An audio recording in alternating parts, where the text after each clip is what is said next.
সিমনি যাবৎ জীব বৈচিত্র্যের সেরা জায়গা বনবহুলের কোটশিলা রেঞ্জের এই বনাঞ্চল। সিমনি যাবরে হাতি, হায়না, চিতাবাঘ, নেকড়ে, ভাল্লুক এবং হানি বেজারের মতন লুপ্তপ্রায় বন্য জন্তুর সন্ধান পাওয়া গেছে সিমনি যাবরের জঙ্গলে। বন দপ্তরের ট্রাক ক্যামেরায় বারবার ধরা পড়েছে চিতাবাঘের ছবি। চিতাবাঘ ঢুকে পড়েছে সিমনি গ্রামের গোয়ালঘরে। এছাড়াও বেশ কয়েক বছর ধরে বন্য জন্তুদের নানান ঘটনার সাক্ষী থেকেছে এলাকার মানুষ। পাহাড় জঙ্গল ঘেরা সিমনি যাবর এলাকায় দিনের বেলাতে রাস্তার মধ্যে যেতে গা ছমছম করে। জঙ্গল চিরে বেরিয়েছে কোথাও পিচ, কোথাও ঢালাই রাস্তা। এইসব এলাকায় বন্যজন্তুর হামলার ঘটনা শুনলেই গা শিউরে উঠবে।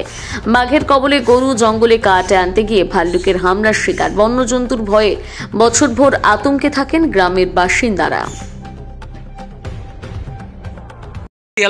এলাকার পরিস্থিতিটুকু আমাদের ওই মনে খারাপই বটে। রাতে খারাপ কেন? ওই মানে পশুর ভয়, হাতির ভয় আছে, বাঘের ভয় আছে। বেলা ডুবার পরে এখানে আমরা তো আসি নাই, এই আর কি। মেয়ে ছেলে তো দিনেও বেরাই নাই। কিছুদিন আগে তো এখানেই সামনেই ঘুরতেছিল বাঘ।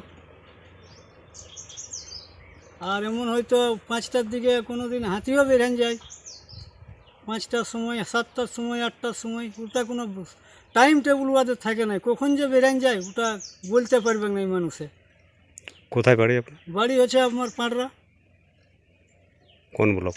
এই সিমনিতে কাজ করি আমি। কোন ব্লক? হ্যাঁ, কোন ব্লক? ব্লক হচ্ছে কোটশিলা, থানা কোটশিলা। কি নাম? নাম হচ্ছে আমির মোমিন।